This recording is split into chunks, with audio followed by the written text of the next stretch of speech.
Alright, we're back. So, today we're taking on the second half of Stormvale Castle. First things first, make it through these absolutely awful birds. Also, I had no idea that these birds could follow me all the way down here. That surprised the crap out of me. How does this enemy have, like, literally the sixth sense? He already knows that I'm attacking his friend even before I've begun to move. Now, this guy was pretty rude. He beat me down with his stupid wind attacks, so I had to give him that 1-2 business and send him back on his way. Why are these shield guys so tough? Like, am I literally fighting Captain America right now? Is his shield made out of vibranium? Why do I bring down the might of God onto his shield and he just doesn't even budge? It's like he's going for a Sunday jog and I'm just a slight breeze going in the opposite direction. I was really surprised. I thought the grafted scion would be right over there by that painting, so I was in for a rude awakening when I went running past the other direction. And his name is John C. Okay, I got a fair deal of comments telling me that I was stupid for putting grafted scion on this list. They said stuff like, dude, this guy's complaining that grafted scion doesn't stagger when he's literally got this little sword. Okay.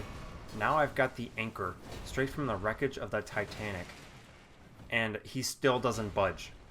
He doesn't care, alright? This guy is made out of invincible. I hate fighting him, okay?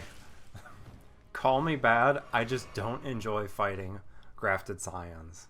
I did eventually beat the crap out of him straight up. No cheesing him this time, so rest your little souls. What I did not know was that these guys actually stagger super duper easy, and literally, I can just chain stun lock them.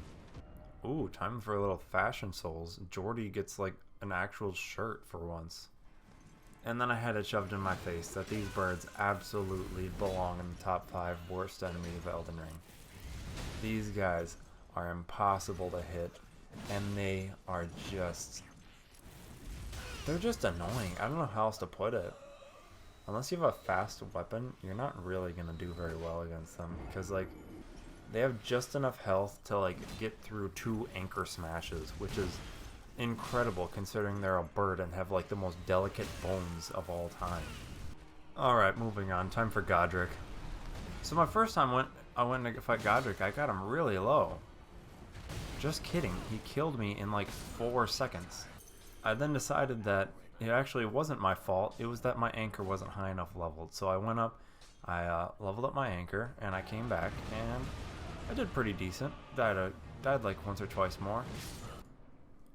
Alright, here I go running in, and by this point I have learned the Godric fight pretty well. He's one of my favorite bosses overall, to be honest. Like, I feel all of them are very well timed and fair.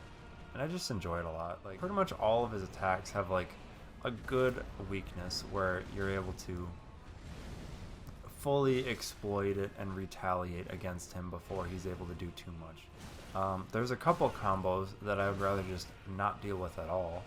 One of them being this jumbo combo, finishing with these 2 overhead slams.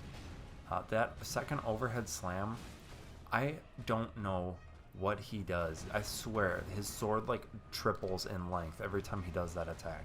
As soon as phase 2 starts, I would always sprint in and do a entirely charged attack.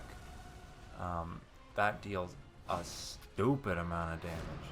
That grab came so fast. I felt like I had 0 time to react to that. I don't know how that happened, but maybe I'm just a silly Billy.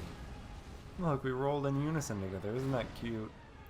I don't know why he suddenly changed up the way he attacks with that wind attack. Normally, if you're even kind of close, he'll always do the roll and then jump into it.